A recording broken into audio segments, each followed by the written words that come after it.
DOT said all roads in western North Carolina should be considered closed. But at the very same time, a Chattanooga woman was working to collect and deliver items to mothers and their kids stranded by Helene's high water. Here is this week's Pay It Forward.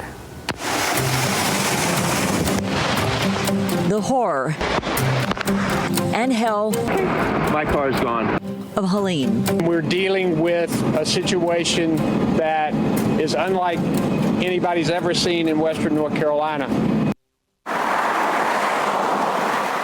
4 hours from Asheville, North Carolina, there's a little white house on a quiet street in East Chattanooga with all kinds of toys in the front yard. Inside the house, shoes, books, pacifiers, all donations Brittany Newsroom collected through her Facebook group, Buy Nothing Chattanooga, to take to people in need in North Carolina. I could just see read the desperation in her post. Carla McCrae saw Brittany's heart. She was just trying to get goods, food, clothes, shoes for mommies to take care of their babies because they were flooded out of their homes. They had nothing. She dropped off items for Brittany, got a shout out, and then Carla came back. Come on down. Oh, okay. So I nominated you for Pay It Forward. We're going to give you, on behalf of News Channel 9 and McMahon Law Firm, here's $500 for you. So hold your hand out. 1, 2, sorry, 3, 4, 5. And that's for you for your acts of bravery and resilience to help other people. I did it. Thank you. I didn't know this was even. Thank you so much. You deserve it.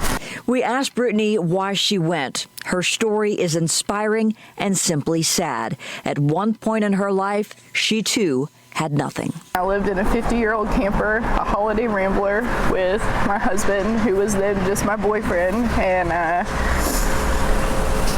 we didn't have a truck to pull it, and we went from we lived at Chester Frost in Harrison Bay State Park, and we would ask strangers, sometimes with just $10 or no money, with a baby on my hip, if they could pull my camper spot to spot, because I couldn't afford to rent anywhere after I lost everything. So the people in North Carolina who had lost everything touched me, because I know what it's like to lose everything and to be a mom and to be holding on so hard, afraid, that you might lose your children because you don't have a home for them, or you don't have toys, or they're an autistic child needing his safe foods.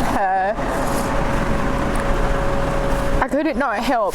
Through her Facebook group, Brittany got word of a woman in Fletcher, North Carolina, who has a son on the spectrum. They couldn't get out of their neighborhood. She had a 2-year-old little boy with autism, and we are a family with autistic children. And my heart just leapt at that there's a little autistic boy, and he wanted vegetables. Canned vegetables is all she asked for him.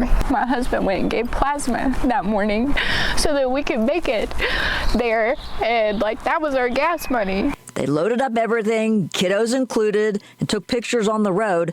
Then they were low on gas, the kids were sick, and it was almost dark when they found Fletcher First Baptist Church.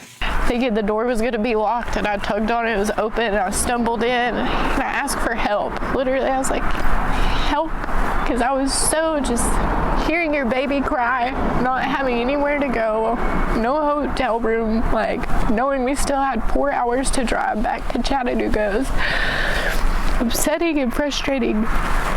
And they welcomed us with open arms and were so kind. They made it back to their little white house on the quiet street in East Chattanooga with the toys all over the front yard. All our toys here in the yard he's found on the side of the road. He's built an awesome fort back there. He found a slide on the side of the road. It's really cool. And we don't have a lot, but God takes care of us. And some strangers gave Brittany and her husband some cash to buy gas to make it home. As far as going back to North Carolina, Brittany says that she hasn't yet decided. Now, if you know someone who deserves some recognition like Brittany for the kind things that they do, you can nominate them by scanning the QR code on your screen right there, or simply go to newschannel9.com/payitforward.